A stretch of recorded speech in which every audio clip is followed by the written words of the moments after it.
Oscar Bevis for the Stomping Ground, powered by Wow Hydrate and available on DAZN. And we're the boss. How are you, mate? Oh, good to see What's you, Oscar. happening? So, Go on, hit me. confirmed.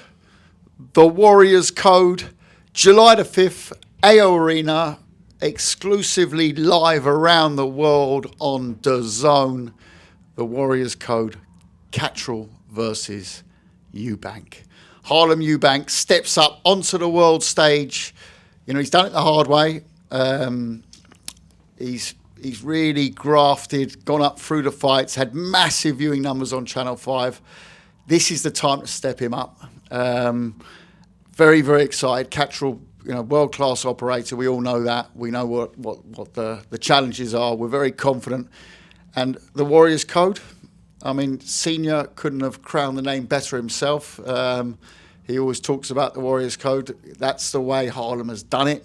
And very, very excited for an absolute blockbuster of a British banger on I was about to say on Channel 5, on DAZN, of course, on July the 5th. So very, very excited for Harlem. Massive opportunity, and one that I sincerely hope he takes with both hands, and believe he will. Yeah, I mean, the Eubank name is red hot right now. Just after that performance that we saw in Brighton against Tyrone McKenna, was that the first time that we could all look at him and go, yeah, this man is ready? No, listen, you know, I don't think I've unfortunately been around promoting this wonderful sport for 26 years now, and 47 world champs later. I think about 40 of them we've built from zero. So it's those incremental steps. The McKenna fight, yes, was already a step up, but also the Schwarzkopf fight last year, everything was going well. It's all water under the bridge now, but we all remember the Adam Azim chapter last year. I'm sure that fight will come down the road. The face-off in the ring tonight is the right way to do a face-off because the contracts are actually signed. I said at the time with the Azim fight, I said, don't do the face-off. The contract's not signed. So, you know, it happened. What happens is you do a face-off without a signed contract. Fights generally don't happen. This is the right way to do it. The contracts are signed, sealed, and delivered. Warriors Code, July the 5th, Manchester. Those tickets are going to go fast, live on DAZN. I absolutely love this fight. I really do.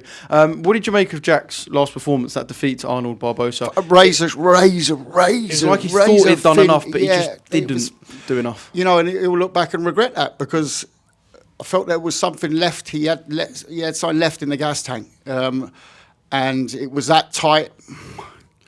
5% more, you know, would have probably pushed it over the line. But he's a world-class operator, and you know, it's all respect. That's why he's got the A-side billing as well. But at the same time, my man has done things the hard way, done things the right way, the honest way, and fought his way up. You know, taken one challenge after other, always one little step higher, and this is a big step, but it's a step that we're very confident in. Is he going to have to take the fight to Jack? That's something you're going to have to ask his corner. They won't tell you much. I mean, obviously using his brain to do it, and not just running a straight line. Yeah, I do think styles make fights, and I think from that we're going to get a right great fight. I think the build-up will be great. It's always great promoting a Eubank. I've had enough experience of that over many years. So, yeah, but look, I think in terms of the fight, yeah, he does. He and I think he will. From the first bell. One thing Harlem is, he's straight on you. He doesn't really take much time for him to sort of get going. So it's going to be a fight from the off. Yeah. I mean, it's a great fight, like I said, but we love subplots. We got you versus Eddie and you versus Sam Jones as well. So it's a nice little subplot outside the ring. I haven't had that many with Sam, but I've had my fair few. Must have done, I don't know, 25, 30 fights with Eddie. What do you reckon the score is? It's quite even. Yeah. And it goes back to when we had David Hay and fighting Audley Harrison. It was the first time actually I did a presser. I saw it. The first time I ever met Eddie was at that press conference. So that was 1-0 for us. But then we've had loads over the years. Think back, Froch Kessler, Froch Groves too. That was one for him, unfortunately. You know, in front of 80,000 people. Carl, Didn't know that. There you go. Excuse the pun. Paul Smith, Arthur Abraham. That was 2 for us. But then Eddie got 1 back. Tyron Zoiga. Losing the world title to Rocky Fielding, who went on to fight Canelo. Then we had Martin Murray, Abraham, I think it was Abraham. Yep, Martin Murray, Abraham, which was very tight. I remember Barry came over for that one. He was rather upset. He thought they got it that night. They didn't. Germany was a tough place to get a result. Say no more. So it goes back over many years. What is it? I think 16 odd years since the first one. Or 17 years. Yeah. 17 years, yeah. Well, maybe we'll get a little bit of you and Eddie shit talk. Who knows? I've got to ask you about the aftermath of Conor Benn versus Chris Eubank Jr. Looking back, did it just work out movie script-esque, kind of the perfect way? Senior, the door opens, reveals himself. The fight was the cherry on top. It played out. I think the senior moment was definitely a Hollywood-style moment. I think His Excellency is probably the only one who could have delivered that moment. But that was a Hollywood sort of moment. I think the fight itself, despite not being involved in it, and despite having made that fight 3 years ago, as a fan, we got a much better fight than we would have seen 3 years ago. You know, that's fact. You know, 3 years ago, I really think that it would have been a night's, not an easy night's work, but a much easier night's work for Eubank. I mean, that fight, if it had been scored a draw, I don't think many people would have had much to say about it. I thought Eubank just nicked it, but it was a very good fight. Did you think Conor had that heart, that chin? And I did, yeah. I did. I just thought that at the time we made the first one, what was it, 3 odd years ago now, I thought, I just thought that he didn't have sort of the boxing experience. He hasn't obviously picked up many fights since then, but he's had time in the gym, and he's used it well. You know, he's used it well clearly. Tony Sims, very very good trainer. He's clearly had a great camp out there in Mallorca beforehand. So, he was.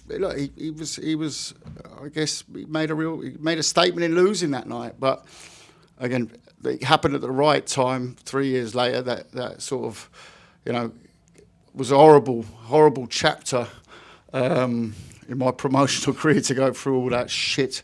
Did it make April the 26th hard to watch? No. I'm a little bit too old in the tooth for that. I've been around the block one too many times. But the only thing that pissed me off was with Tottenham. That was the only thing that pissed me off. No. But I really enjoyed watching it. It was a great fight. In fact, I watched it back because I watched it back the next day just to score it again. And I did have it for I think round or two for Junior. I didn't score it live, so I wanted to watch it again the next day. So I did that.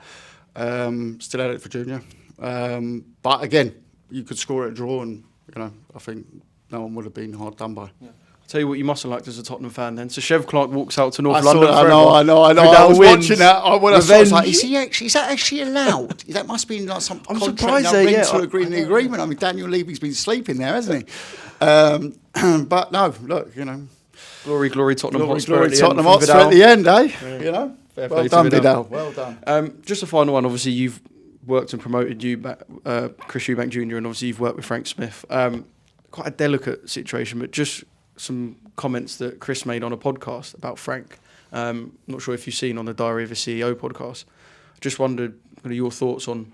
Yeah, I haven't actually seen the podcast. I do intend to listen to it because a lot of people have asked me about it. It's good. It's honest. I enjoy his podcast, so I usually listen to him anyways. In fact, I listened to one on Junior. Did one a couple of years ago with him, I think, as well. And I listened to that. It was a good one. But listen. I can't say a bad thing about Frank Smith. I've worked with him for 17 years. He's a pal of mine. Get on very well inside and outside of boxing. I've worked with Junior obviously for 9 years. What I would say is, if it weren't for Frank Smith, the first fight would have never got made. And at the time that it was fantastic money, was a fantastic opportunity, and that only happened because of Frank Smith pushing so much from their side. They really, a lot of people, the negotiations took forever, if you remember correctly. It was like 3 years ago. It was like mad, like the amount of interviews I had to do was, well, we're working on it, we'll see. It was like a 6-month period it took to get done.